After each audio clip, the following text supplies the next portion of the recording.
Hey guys, welcome to the Liberal Hive Mind, a channel solely focused on exposing the abundant hypocrisy of the left. So everyone's pretty much talking about the same thing. Supposedly RFK Jr. is going to pull out of the race and endorse Donald Trump. It's not absolutely confirmed, but it's pretty much all but confirmed at this point. Donald Trump has signaled that he'd be willing to bring RFK Jr. on his team, and RFK obviously is on a warpath against the undemocratic DNC. I mean, the guy is absolutely pissed, and I really don't blame him. I would be too. You know, the Democrats have been working diligently behind the scenes. A lot of people don't know this, to keep RFK Jr. off the ballot. They've been hitting him with legal cases, doing everything in their power to subvert democracy as they talk about protecting democracy. So it's expected that RFK Jr. and Trump are about to team up here to save the nation from the potential disaster that would be a cackling Kamala administration. It seems like it's going to happen, and you're probably seeing this video after RFK Jr. had already made his announcement to the people on Friday morning. You know, usually I wouldn't do this, but this time I'm taking the risk. I'm recording the video a day in advance because I think it's actually going to happen. I am pretty damn convinced that RFK Jr. is going to do it, and so obviously the next logical step is we have to have a conversation about what it means. And that, my friends, is exactly what we're going to do. What does it mean? That's the question. We got some stuff to get into, so let's roll the tape.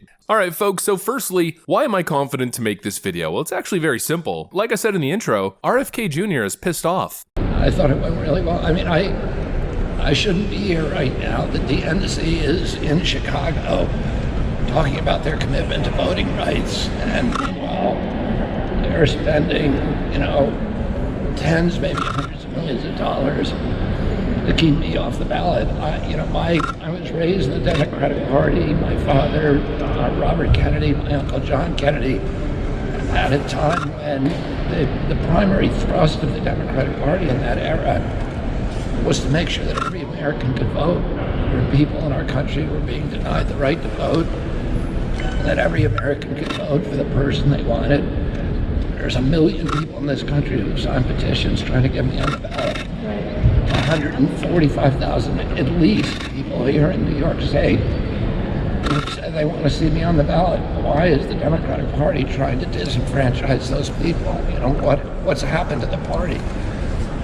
I don't think my father would recognize this party, and I don't think my uncle would recognize this party. Now, after seeing that clip, I don't think it's crazy to make that leap. I'm pretty sure I am quite confident that RFK Jr. is going to join forces with Trump. And obviously, you don't have to be a rocket scientist to realize that alone, that endorsement, that teaming up, could potentially spell doom for Kamala Harris's chances heading into 2024. You know, the facts are simple here. We don't have too many polls to really show us what the full impact is going to be, but the trend itself has been clear, and it's been clear since day one. Now, I have one poll that I can show you guys from early August, back I believe on the 3rd of August, that I think really shows what I mean. This poll was conducted by RFK, and I know a lot of people want to instantly disregard it because it's an older poll, but the reality is that this poll was conducted in the midst of Kamala Harris's little honeymoon blitz. The effect of an RFK Jr. dropout is absolutely clear. Here you have a three-way race where Kamala Harris is winning, and then the moment it goes to head-to-head, all of a sudden the race flips. And while this poll I think really helps solidify the point because it's so visual and it's quite a significant shift, once all those third-party candidate supporters are forced to have to actually make a choice between the two candidates, you really see the way the cookie crumbles on this one. But again, it's not just this poll, it's the broader trend at large. The reality is Kamala Harris is performing better on a 5-way ballot than she is in a head-to-head against Trump. You could see it on the averages. In a 5-way race, Kamala Harris on average leads by 2. In a head-to-head race, based on the average data, she's up by 1.5. This means once RFK Jr. or any third-party candidate is removed from the equation, Trump gets a bump. But now you might be thinking, well, it's a half a point. Who really cares? Well, folks, half a point is enough to win the Electoral College. And as we know from previous elections, Democrats being up 1.5 points nationally 3 months out of Election Day, well, that doesn't exactly justify a bullish electoral outlook for the Democrats here. They're not in a good position. And the reality is Donald Trump has a clear path towards victory, a very obvious path straight through the Rust Belt. He still only has to win 1 state, and he's competitive in the 3 main states, Pennsylvania, Wisconsin, and Michigan. He's leading in 2 and barely trailing in 1. And so it's already bad for Kamala Harris, and now RFK Jr. is slated to possibly make it even worse. This is going to be bad news for the Democrats, and not just based on these old metrics, but just in general in terms of the news cycle. You know, all of a sudden, everybody's talking about this. All of a sudden, there's more substance to a lot of the claims that Trump has made. You know, Trump is supposedly a pariah. You don't want to go anywhere near him. Everything he says, it's all conspiracy theories. He just wants to play the victim. Well, now that there's a lifelong Democrat from a historic legacy political family, essentially teaming up with Trump and saying the exact same thing, delivering a similar message, and not delivering that message as a partisan shill just defending Trump. For the most part, RFK Jr. actually isn't even speaking through Trump's experience, but rather through his own. And that right there, I think, is what adds so much more substance to the whole thing. You know, Donald Trump could say political persecution, this, that, and the other. They're trying to pull me off the ballot. They're trying to do all these things to me. But a lot of people will be quick to disregard it, especially considering the media's impact in the public conversation. But now all of a sudden, it's not just Trump. It's RFK Jr. saying the same thing. Actually, what they're doing to Trump, they've been doing to me. And if RFK Jr.'s message is that Kamala Harris and the Democrat Party, the undemocrat party, must be stopped for the good of the nation, but most importantly, because it's the ethical thing to do, well, all of a sudden, your campaign now has way more hype and way more substance. And of course, what do the people want to see, and especially libertarian and independent-minded voters, people who need to be convinced, they want to see unity. You know, that was the whole shtick back in 2020. Joe Biden ran a unity ticket. He kept saying the same thing. I'm going to be a president for both Democrats and Republicans. Now, obviously, that didn't pan out, but the point still remains, the point being that clearly there's demand for a unity ticket. And right now, that unity ticket isn't Kamala Harris. It's not the Democrat ticket. I mean, for Pete's sakes, is this unity to you? Because we know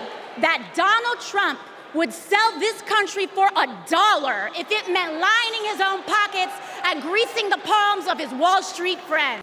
Donald Trump fell asleep at his own trial, and when he woke up, he made his own kind of history, the first person to run for president with 34 felony convictions. Donald Trump. Donald Trump. Donald Trump. Donald Trump. Donald Trump. Donald Trump. Donald Trump. Donald Trump. Donald Trump. Donald Trump. Donald Trump. Orange man bad, 24-7. You know, the Democrats don't represent unity. They represent vile, extreme divisiveness. Frankly, they represent hate. Meanwhile, the Trump campaign will be actually diverse. Not diverse by the Democrat definition, simply placing people as racial tokens to fulfill some sort of arbitrary racial quota. Not that bullshit. But actual real diversity, ideological diversity. There's people representing different views and different perspectives. It's not just one ideological cult. Donald Trump is actually willing to bring people from the other side into his circle and work to get things done. And that right there, I think, is going to be a winning message. You know, all of a sudden, we have two campaigns merging into one, dominating the news cycle, and most importantly, pushing forward an actual strong message. I could already see campaign ads with Trump and RFK Jr. describing the undemocratic attacks that they have faced from the Democrat establishment. You know, this election is really starting to shape up, and I think every day that dynamic is starting to be clearly outlined. This election can be defined by style versus substance. The Democrats are all style. They want to keep you distracted. It's Hollywood politics, or probably a better way to describe it is it's Roman politics. Bread and circus for the people, and of course they'll be distracted and simply support and vote for you. You know, their strategy is pay Lil Jon to create a viral moment for them, have Megan Thee Stallion